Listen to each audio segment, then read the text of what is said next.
Hello students, this is Dr. Ranjini, Assistant Professor in Biotechnology.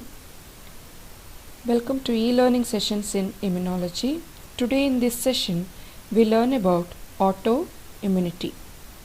Normally, immune system has the mechanism to recognize the self components from the non-self molecules. And here the T and B lymphocytes will be conditioned to discriminate between self and non-self molecules.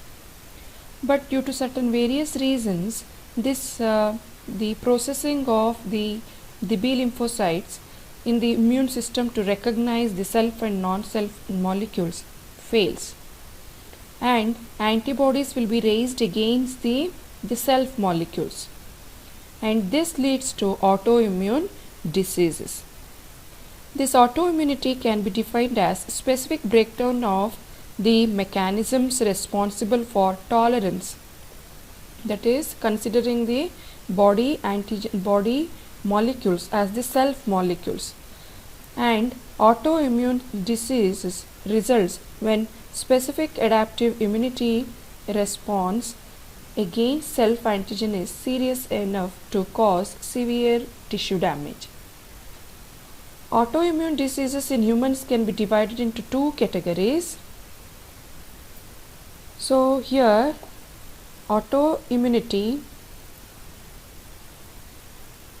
immune system will synthesize the antibodies against the molecules which are there in the body itself, and the antigens self molecules which will trigger the immune system to produce the antibodies are called as autoantigens, and the antibodies which are produced against the self molecules are called as the autoantibodies. And in the human being, we'll find various type of autoimmune diseases. It includes Hashimoto's thyroiditis, systemic lupus erythematosus, rheumatoid arthritis, multiple sclerosis, asthma is autoimmune disease, celiac disease is autoimmune disorder, and eczema and psoriasis is also autoimmune diseases. And these autoimmune diseases in human beings will be classified into two types. One is organ specific and another one is systemic autoimmune disease. This systemic autoimmune disease is also termed as non-organ specific autoimmune diseases. First, we'll take up organ specific autoimmunity. Here, autoimmune attack versus self antigens of the given organ. That means certain molecules or the certain substances which are there on the organs will be considered as the foreign substance, and antibodies will be raised against the organ specific antigens.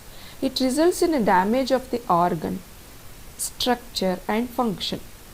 When the antibodies are raised against the self organ specific molecule, organ structure and function will be lost, and treatment will be focused on the replacement of the organ function.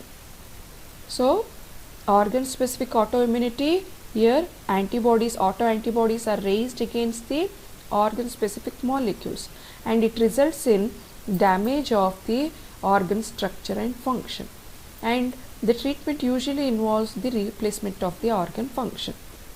Coming to the non-organ specific autoimmunity is also called systemic autoimmunity. Widespread of self antigens are targets for autoimmune attack. Here only one organ specific molecule will be used, but here wide variety of antigens will be considered as foreign substance.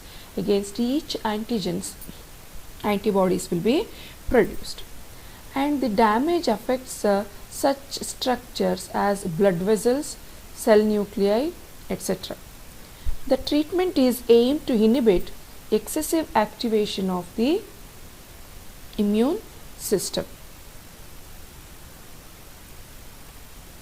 The organ specific autoimmunity examples includes Hashimoto's disease, Graves' disease, myocardial infarction, etc.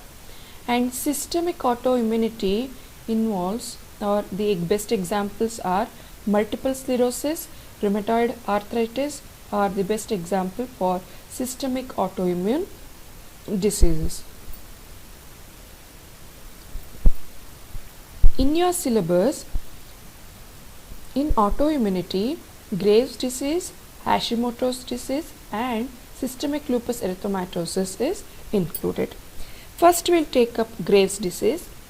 In certain autoimmune diseases, autoantibodies act as agonist and bind to the receptors of the hormone and bring about similar effects like the hormones. So, autoantibodies will bind to the receptor instead of hormones and carry out the reaction that is done by the hormones. This results in the overproduction of particular cellular products or increase in the cell growth. Certain autoantibodies act as antagonists and block receptors for the hormonal or neurotransmitter action, thereby impairing the cellular activity. Autoantibodies raised may increase the activity of the organ or may decrease the activity of the organ.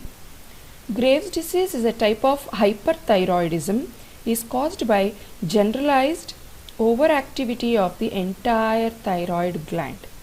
It is named for Robert Graves, an Irish physician who was the first to describe this form of hyperthyroidism. Thyroid stimulating hormone produced by the pituitary binds to the thyroid cells and initiates the synthesis of two hormones, thyroxine and triiodothyronine. In Graves' disease, autoantibodies are produced against TSH receptors. Binding these receptors by autoantibodies mimics the action of the TSH, resulting in the production of excess thyroid hormone. Since there is no feedback regulation in such condition, autoantibodies continuously stimulate the thyroid for the secretion of the hormones. Therefore, autoantibodies are called as long-acting thyroid stimulating antibodies. It is a type of hyperthyroidism caused by generalized overactivity of the entire thyroid gland. The disease is also called diffuse toxic goiter because entire thyroid gland is involved in the disease and patients develop feverish symptoms as well as enlarged thyroid gland. The symptoms of Graves' disease are identical to the symptoms of hyperthyroidism, a condition that can be caused by Graves' disease. The classic symptoms include an enlarged thyroid gland. Enlarged thyroid gland is otherwise called as goiter, nervousness, heat intolerance, then weight loss, sweating, diarrhea, palpitations and the swelling of the tissues behind the eyeballs causing the protrusion of the eyeballs. You can see here you can see the protruded eyeball. So these are the symptoms of the Graves' disease: anxiety, tremor, goiter, bulging of eyes, fatigue, thick red skin, rapid or irregular heartbeat.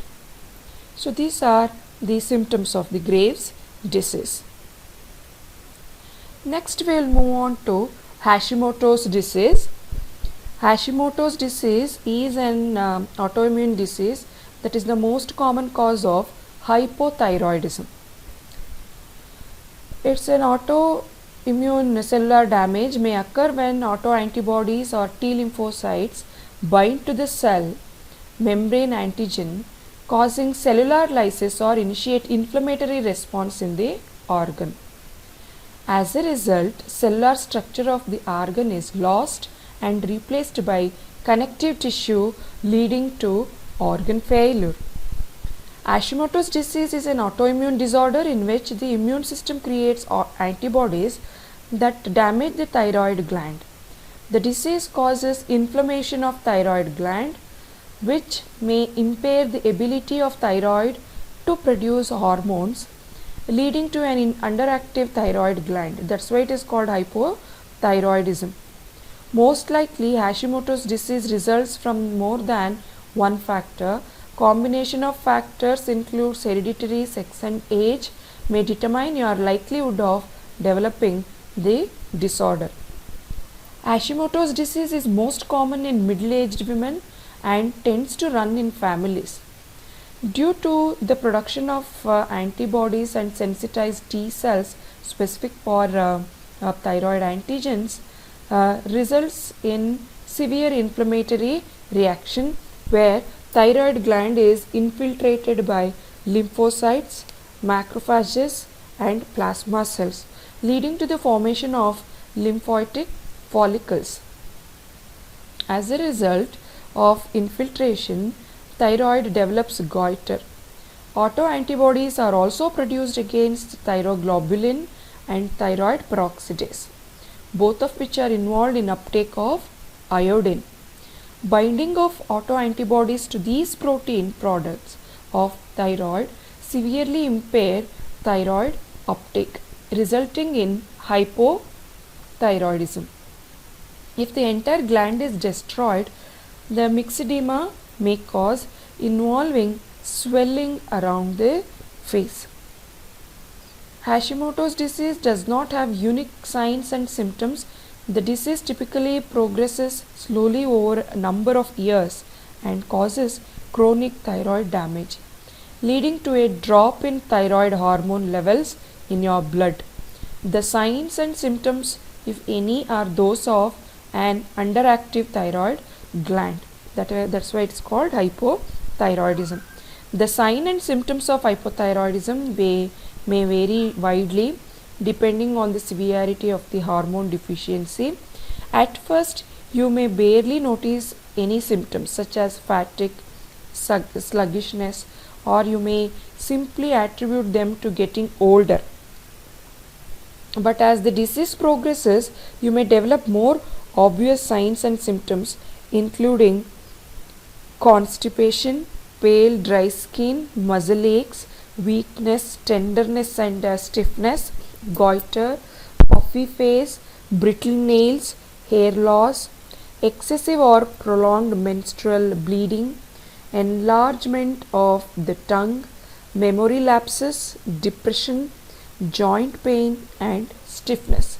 These are all the symptoms of the Hashimoto's disease. The Hashimoto's can be treated depends largely on the stage of the disease and the clinical symptoms. In the early stages, glucocorticoids may be used as mild immunosuppressants with the aim of reducing the autoimmune response and extending the asymptomatic phase. When patients develop hypothyroidism, thyroid hormone replacement is indicated. In patients with large goiter, the administration of thyroxine and triiodothyronine may reduce the size of the thyroid gland. This is regarding Hashimoto's disease. Next, we will move on to systemic lupus erythematosus. Is an autoimmune disease, one of the number of such diseases such as rheumatoid arthritis, pernicious anemia, etc., in which the body produces antibodies which damage its own tissue and can affect many body organs as well as the skin. Lupus is the Latin for wolf and erythematosus is Greek for reddish. It's a description of the red rash often found on both the cheeks and over the bridge of the nose, which in Europe was likened to classical wolf bite. The rash is also in the shape of butterfly, and the term the butterfly rash is now more generally used. However, many patients do not develop the rash. Systemic lupus erythematosus is an autoimmune disease characterized by immune dysregulation resulting in the production of anti-nuclear antibodies and generation of circulating immune complexes, activation of the complement system. Systemic lupus erythematosus is notable for unpredictable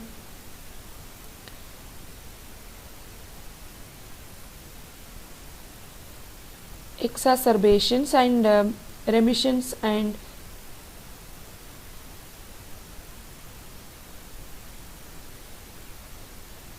joint pains, swellings in the joints, then pathological hallmark of the disease is recurrent, widespread and diverse vascular lesions. Antigen antibody complexes are produced during the normal immune responses, but they only cause disease when they are produced in excess amounts and are not efficiently cleared and become deposited in tissues.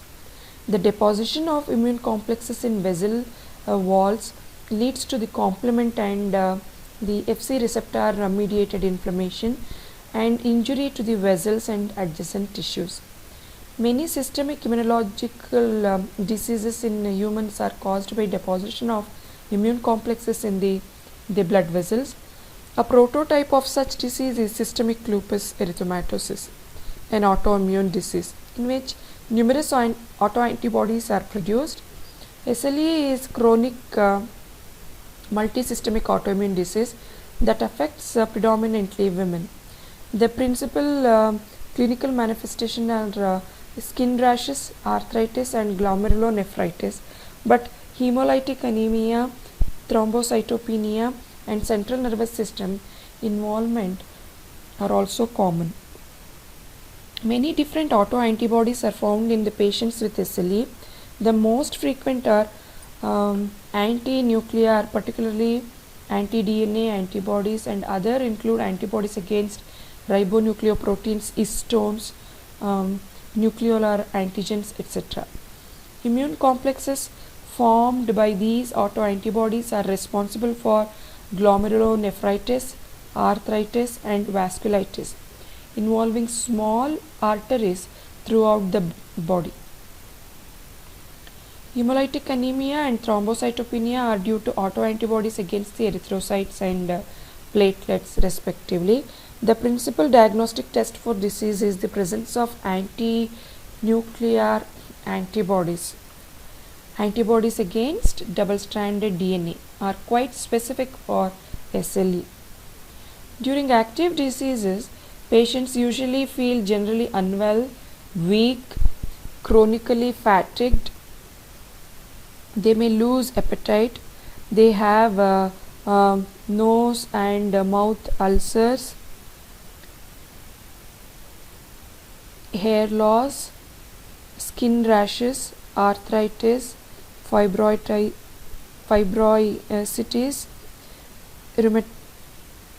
rheumatism, anemia are very common.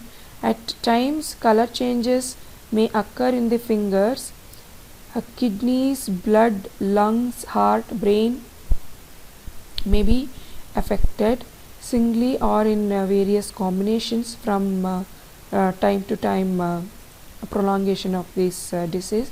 Many symptoms seem to come and go to different areas of the body at different times.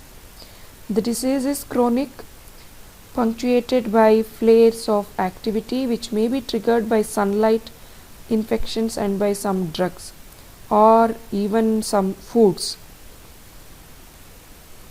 The flares may be followed by periods when the disease is in active or in remission. Periods of remission can last weeks, months and even years. So these are the three autoimmune diseases which are included in your syllabus. I hope you understood today in this session about autoantigens, autoantibodies, autoimmunity or autoimmune diseases, and we know the cause for Graves' disease, Hashimoto's disease and systemic lupus erythematosus. Thank you.